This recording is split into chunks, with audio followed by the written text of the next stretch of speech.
crazy mother.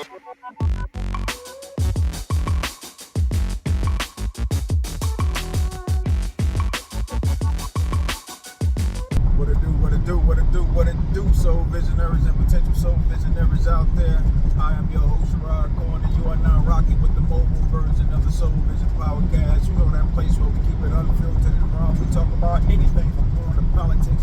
We'll even talk about those things you might have heard or even saw. Today, we're going to talk about this never-ending discussion on 50-50 and masculinity. But first, let's check out this video. I don't think a woman should ever marry a man that does not have a mind to 100% provide for her. If you sit down and you have a conversation with a man as a woman and he's sitting there, he's bringing up 50-50, I want you to come up with 50, I'm going to come up with, he's not a masculine man. If I were a woman, I would dismiss any man that came up with a conversation about 50-50 because he's lacking somewhere in terms of his masculinity. All right, here we go.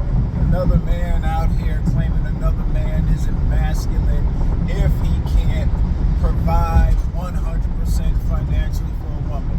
There's a lot of you cats out there that provide 100% and y'all still not masculine. You still not the man in your own household. You still don't get the respect that you think you would get by providing 100%. So quit trying to base somebody's masculinity and manhood off of the amount of money they have, or based on the amount of providing that they do as far as financial goals. Masculinity is so much more. Masculinity starts when a man is taking care of himself. Masculinity starts when that young man is a boy. Masculinity starts so much earlier than when he decides to get a woman. You know, this is the shit that kills me about you guys out here. You know, you have to pay 100% to get the woman that you have and to keep her. Don't put that on everybody else. This is the thing that I'm trying to tell a lot of men out here. Quit trying to impress other men by what you do. Quit trying to impress women. If you don't want to pay 100% or something, or you can't, it doesn't matter. That don't mean you're not masculine. That's just what you. Those are your boundaries. Those are your standards. If your woman says, "Hey, I help you pay 50%," you know, and still, I don't see where a lot of men are actually saying, you know, 50-50. If the bill is $500, you pay $250. You know what? I think the majority of men are talking about balance. There's no such thing as equality. Equality doesn't exist. That's a fallacy in the mind created by men out here. That's all it is. But when you talk about balance, you want balance. You want a 50-50 balance. And balance is just the household being run to a point where it's like a Swiss Army clock. You know, it's like a Swiss clock. It just runs perfectly. And it has to have balance in the house. You fools out here still focusing on financial. What difference does it make if a man can provide for you financially 100% when he whooping your ass, mistreating you, cheating on you, doing all the other things? You know, the focus is so much on a man paying 50-50.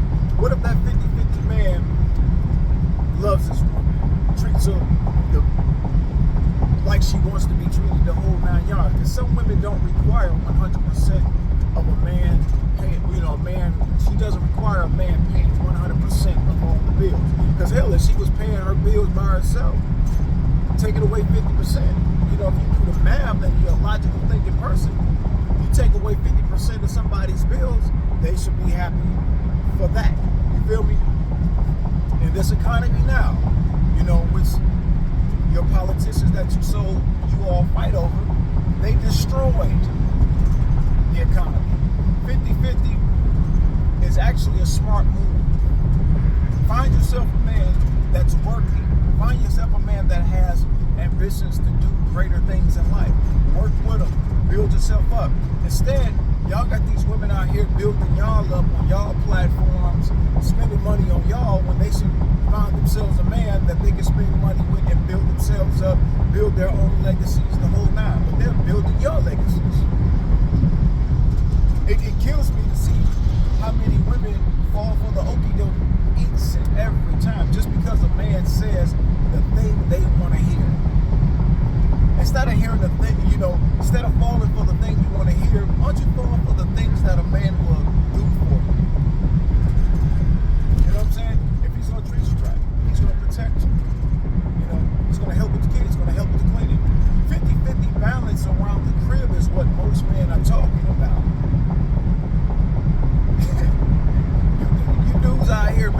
like I said, I just wonder, are the men out here pandering to women, subconsciously trying to protect their mothers through pandering to women? Are they trying to protect their mothers because they couldn't do it when they were little boys watching their mothers getting ran up and ran through? You feel me? That's what I believe. I believe that's where the pandering comes from, because the majority of women that raise these men out here, they wouldn't date these men. They wouldn't date them at all. Women are raising the men they would not date. So when it goes to this 50-50 thing, brothers, don't concentrate on the women that don't want to help out. Don't concentrate on the women that don't want to build together. You can't build with somebody that's taking. You know, a lot of these women are liabilities and not assets. She don't want to pay no money on shit. She don't want to cook. She don't want to clean. She barely want to take care of the kids. A lot of them in this era, they don't want to do shit. They just want to lay around and be internet princesses and queens. Brother, you gotta find somebody that's gonna help build with you. You need to find somebody that's gonna, you know, hey, when the times are tough, she's gonna roll her sleeves up and she's gonna, hey, yo, we got this. This is a team. This is what we do together. You know, when you got a woman that's dependent on you to do everything, brother, ain't nothing but another child. It's just a grown child. That's a dependent, a liability. You can't. What happens if something? What happens if you are not able to get up and go to work every day? What happens if you're not able to pay the bills? Y'all are doing it. You just picked a woman that can't do shit and won't do shit. So what I'm saying is, brothers, hey man, get y'all the woman. What the women say? What one man won't do, another man will. Well, guess what? Where one woman won't, another woman will. For sure.